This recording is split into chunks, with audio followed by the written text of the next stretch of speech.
Hello everyone, welcome back. সবাইকে স্বাগতম শিখন ল্যাবে।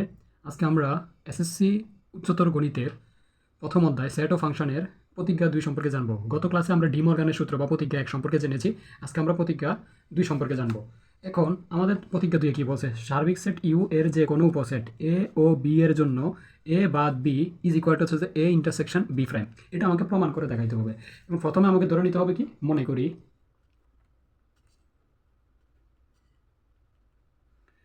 করি এক্স বিলংস টু এ বাদ বি, এটা আমি ধরে নিছি।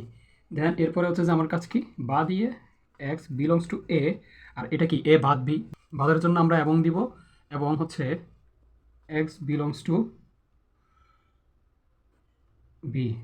নট হবে কেন? এই যে বাদ, বাদ মানে কি বিয়োগ, এই জন্য আমরা নট বিলংস দিছি, নট বিলংস টু বি। এটাকে লেখা যায় এক্স বিলংস টু এ এবং X belongs to B prime. ঠিক আছে, তাহলে এখন আমি কি করবো? এখন আমি এক্স বিলংস টু যদি কমন নেই, তাহলে আমার আসতেছে এ ইন্টারসেকশন বি প্রাইম, তাই না? এটা আমার আসতেছে। এখন ইন্টারসেকশন কেন নিলাম? আমরা গত ক্লাসে দেখাইছি, যখন বিলংস টু সাইন থাকবে তখন এবং এর জন্য ইন্টারসেকশন, আর এবং ইউনিয়নের হলে অথবা।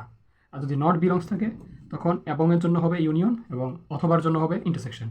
ক্লিয়ার? এটা পাই গেছি। এটা পাইলে আমি কি লিখতে পারতেছি? আমি লিখতে পারতেছি এ বাদ বি ইজ ইকুয়াল টু হচ্ছে যে এ ইন্টারসেকশন বি প্রাইম। লিখতে পারতেছি। ওটা আমার প্রমাণ হয়েছে, মানে সাবসেটের কি উপসেট। এরপর আমি কি পাচ্ছি? আমি আবার মনে করে লিখব। তাহলে আবার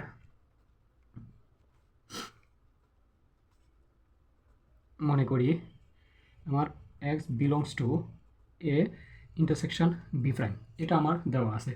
এখন এটাকে আমি কীভাবে লিখব?